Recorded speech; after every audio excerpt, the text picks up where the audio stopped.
আসসালামু আলাইকুম রহমতুল্লাহি ওয়া বারাকাতুহু বিসমিল্লাহি তাওয়াক্কালতু আলাল্লাহ লা হাওলা ওয়ালা কুওয়াতা ইল্লা বিল্লাহ।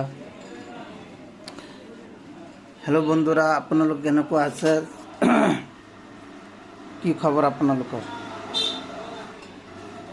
আমাৰ ভিজাৰ আপডেট, আজিৰ আপডেটটো হ'ল যে আমাৰ চৌদি আৰবিয়াৰ কাৰণে আমাৰ তাত ভিজা আহিছে, হাজ ড্ৰাইভিঙৰ ভিজা আৰু ইলেক্ট্ৰিচিয়ান, মেকানিক, কাৰ্পেণ্টাৰ আৰু বহুত ধৰণৰ ভিজা আহিছে।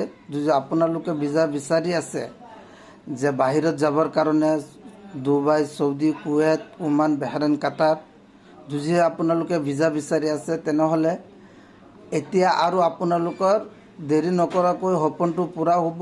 মই নগাঁও ডিষ্ট্ৰিক্টৰ পৰা, মোৰ নাম শ্বেখ ইছলাম। মই 7 বছৰ চৌদি আৰবত আছিলোঁ।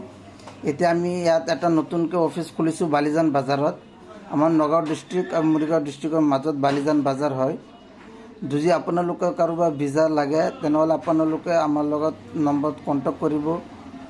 আৰু যদি কোনোবা মানুহে উমৰা লৈ যাব বিচাৰে, উমৰা হজৰ কাৰণে আমাৰ টুৰ যায়, উমৰাটো যাব পাৰে। আপোনালোকে 15 দিনৰ কাৰণে, 17 দিনৰ কাৰণে উমৰাটো যাব পাৰিব। ঠিক আছে, আপোনালোকে জলদি যোগাযোগ কৰক, আমাৰ লগত সম্পৰ্ক কৰক। আমি আপোনালোকৰ ভিজা ৰেডি আছে, আপোনালোকে যদি বিচাৰি আছে তো যাব পাৰিব। ঠিক আছে।